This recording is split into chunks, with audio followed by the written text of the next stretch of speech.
За, туслах үйлсэгч болон орхиц үүсгчийн гажуулан талаар семинар авъя.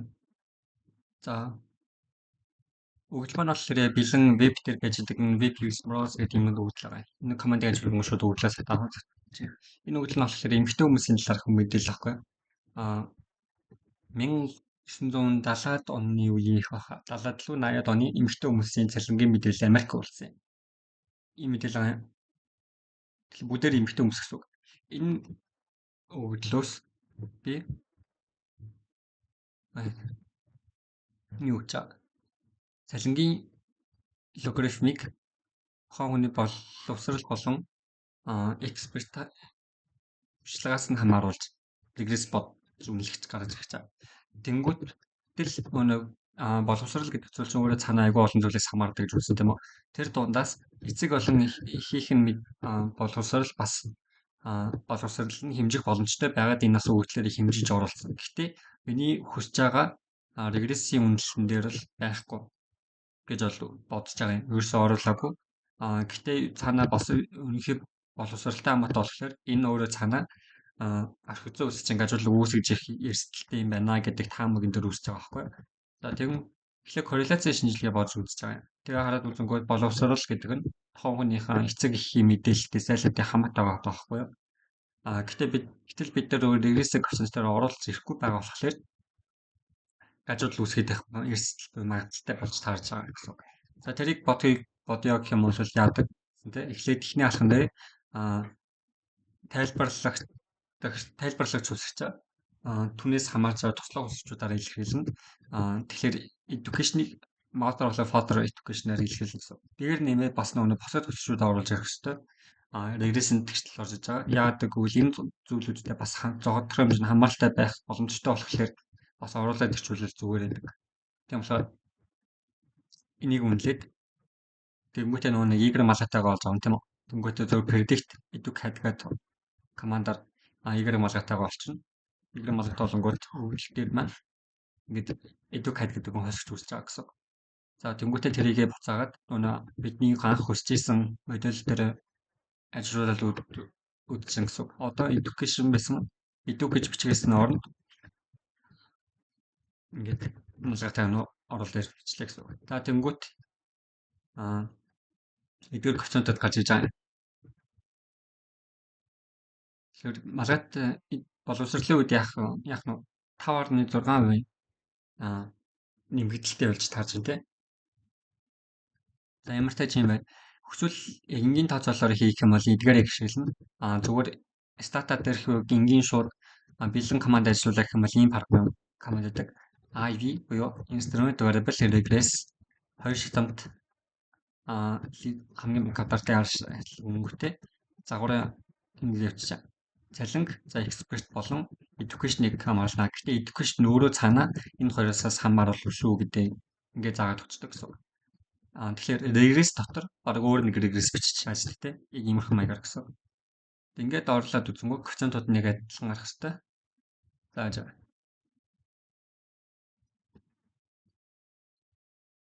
энэ 0.61 0.61 0.44 0.44 гэдэг ингээд гараад ирчихнэ гэсэн. Тэгээд статистик ажил бодлоо бодоод үзэнгүүт ингээд ажил бодлоо гарч ирсэн тийм. За одоо ингэнгүүт биднээс зүгээр энгийнээр бодж олно гэсэн тийм үү. Тэгэхээр зүгээр энгийн ганц алхамтай хамгийн баг квадратын аргаар зүгээр ашиглажингууд ингээд бас өөр нэг үнэлэл гарч ирэн. Тэгмүүд бид нар энэ хоёр алхамтаар бодсон зөв юм уу? Нэг алхамтаар энэ бодсон зөв юм уу гэдэг асуултанд асуудал байхгүй. Тэрийг болохоор house mini test ашиглана гэсэн тийм үү. Тэрийг яг ингээ ажиллуулсан. Эхлээд гарч ирсэн эхлээ ашигласан нэг хоёр алхамтай estimate store IV гэдэг хадгалчихж байгаа регрессээ. Тэнгүүт одоо энэ хоёр алхамт регрессийн үр зөвлөд маань IV гэдэг нэртэй энэ хүн нэг амжтай memory дотор ингээ хадгалах хэрэгтэй. Ингийн хамгийн квадраттай ашиглангуудаа OLS гэдэг ингээ хадгалчих. Тэнгүүтээ house маань гингүүтээ саний хадгалсан хоёр регрессийн хувьд ингээ бодоо үзэнгүүт үр дүн гарч ирнэ гэсэн үг байна. Одоо хараад үзэнгүүт хий квадрат гурван чөлөөний зэрэгтэй гурван мэдээж хэрэг нүуний экспертийн квадрат education гэж юм болохоор гурван чөлөөний зэрэгтэй нэгийг квадратын энэ зүйл маань 0.3 гэсэн p value-тай гарч байгаа. Тэгэхээр тэр таамаглал нэг цагт нэшээ зөвшөөрөгдөхгүй юу? Энгийн хамгийн бага квадраттай арга маань зөв гэсэн дүгнэлтэнд хүрээд байна гэсэн үг. Тийм болохоор бидний хувьд энгийн хамгийн бага квадрат бол яг энэ модель маань зөв гэсэн болж байгаа гэсэн үг. Тэгэхээр өгсөх нь боловсрал маань 10% нэмэгдэлтэй байдаг болж таарж байна гэсэн үг болж байгаа гэсэн үг. За өөр нэг үгдэлээр бас цалингийн нэг эрэгтэй хүмүүс дээр бас ойролцоо эзэл цаг үед амжсан эрэгтэй хүмүүсийн цалингийн мэдээлэл дээр одоо үзэх юм бол эсвэргээрээ хаус миний тест нь 0.5-аас бага гарч байгаа. Тийм болохоор энэ дээр илүү өсөх нь. Энэ боловсрал нь цалингийн мэдээллийг хоёр алхам дараагаар ашиглах нь илүү зөв гэсэн үг болж байгаа. Өөрөөр хэлбэл энэ арга нь илүү зөв гэсэн үг. Тэгээ бодоо үзэнгүүт боловсролын хэмжээ нь 0.14 буюу 14.5% нэмэгдэлтэй гэж гарч байгаа байхгүй. Тэгэхээр үгс ухна. Энэ өгдөл маань угаасаа эрэгтэй хүмүүсийн өгдөл.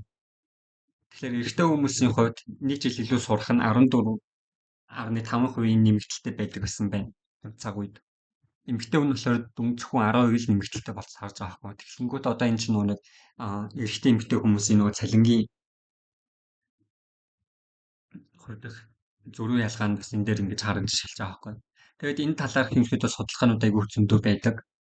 Тийм болохоор тэр судалгаануудыг уншаад интернетээс хайгаад Google ч юм уу ChatGPT-ээс ч юм асууж байгаа энэтэй холбоотой судалгаанууд байна уу гэж хараад тэгээд энэ судалгааны одоо энэ регрессэн шинжилгээний үр дүнгууд гарч иж штэ. Эмэгтэй хүн тухайн үед Америкт цалингийн нэмэгдэлний боловсруулалтаас хамаарат илүү их байдаг гэсэн байна тий. Яагаад вэ гэдгийг бас ингэ тайлбарласан зөндөө тайлбарууд бол байдаг яг эдийн засагч нарын. Тэгэхээр тэдгээр тайлбаруудаас нь ерөөхдөө уншиж харж байгаад өөрийнхөө яг энэ дээр гарч иж байгаа дүнлэлтээ харьцуулаад яг юм байна гэдгийг батлаад өөрийнхөө нөө хийсэн эцсийн үр дүнгээ тайлбарлах хэрэгтэй гэсэн. Яагаад ийм зүйл хийлгүүлж байна гэх юм бол одоо ингээд нөө имлаар бүх нөхцлүүдийг ингээд үзээд шалгаад ерөөхдөө дуусчих байгаа хгүй юу? Ер нь бол бусдуудыг нь үзэхгүй. Бусад имлаар нөхцлүүдийн зөрчилж байгаа байдлыг нь бол үзэхгүй. Тэгэхээр хамгийн чухлууд нь имлаар 3 имлаар 1 2 3 4 5-д байдаг. За яг бичиж үзүүлэх юм бол ийм байхгүй. Имлаар нэг чинь болохоор шугамн байх хэрэгтэй гэсэн үг. Шугамн байдлыг өвлөөсөр биш өвлөөс гэнэ. Зөвхөн лин гэх мэтлэн нөгөө бусад загваруудаар ерөнхийдөө тайлбарлаж байгаа тийм. Лин байх хэрэгтэй гэж байгаа. Гэтэл нөгөө шугамн биш болоо өрчөнгүүд лин лог гэх мэтлэн загваруудаар ашиглаад тайлбарлаж болно гэсэн. Дөнгөд энийгээ тэгээ зарцах аргаа үзсэн гэсэн. Имлаар 2 нь болохоор түүгээр самсраг баг тийм. Түүгээр самсраггүй байх нь өрхөд бол тухайн өвдлөө цуглуулахаас хамаарж байгаа. Түүгээр санамсаргүй. Түүхтэй бас яг 100% санамсаргүй авч чадахгүй гэх юм бол нөгөө truncated болон сенсор өгдлөө ашиглаж агаад бас өөр аргууд ашиглаж агаад үнэлтийн аргаадаа бас сайжруулах боломжтой байна. Энэ бол үзэхгүй. Имлаар 3 нөхцөл нь болохоор coverage 2 самсрын үндэстгүүнүүд нь тайлбарлагч хусчууд нь хоорондоо хамаагүй байх хэрэгтэй. Тэгвэл байх юм бол мультиплеер дээр асуулах тавьчихсан. Тэнгүүтээ дараад нь нэг хусвшаа зүгээр хас гэж байгаа тийм. Тэгээ бас өөр судлах юм бол өөр зөндөө аргууд байдаг. Жишээл нэг PCA-ийн арга, скол нэг хусвшуудыг нэгтгэх арга. Тэгээд дээрс нь чи өөрөө яг ямар модель заргаж байгаа чамд нүрийг зарим хурцч үнэхээр шаардлагагүй хэрэггүй байх юм бол тэдний асуугуудаа эргүүлээд IV арга ашиглангуудаа энийгээ бас дахин үнэлэх боломжтой гэсэн. Имлаар дөрөв нөхцөл нь болохоор coverage X самсрымжтсан үлгэлтэй байх хэрэгтэй. Энэ нөхцлүүд яг энэ дөрөв нөхцлүүд нэг нийлж байж юуг нь хэлж байгаа шүү дээ. Ерхэд бол имэл 3 4 2 ч ерхэд баг нэг үгүй яг үндэ. Мультипланетary чинь асуудал их юм бол галт хөлөгчүүдээ оруулаад ирчингүүт вариац нь хэтэрхий өсөөд IVF буюу вариац хөрвүүлж фактор чинь нэмэгдээ хайчдаг. Тэгвэл ач холбогдолгүй статистик ач холбогдол болчдөг. Оруулахгүй байх гингүүд ийм болохоор дөрвөн асуудал чинь гараад ирдэг. Тийм болохоор мемлар 3-ын шийдлийг хийнгүүтээ тэр шийдэл дээр дөрвөн шууд дөрвийнхөө шийдлийг 3 дээр бас нэмж хийгддэг байхгүй. Тэгэхээр энэ дээр яах нь IV яг 2S 2S LS тэ 2S LSR ашиглацдаг гэсэн үг. Энэ дээр OVB асуудал ярьж байгаа. Тэгээ мэлэр 5 викториоскопийн асуудал зэмээ чинь тухмал энэ арга бас яаж хасах уу, яаж шалах уу гэдэг бүгд нь үзсэн. Тэгтээ ихтер скот алс.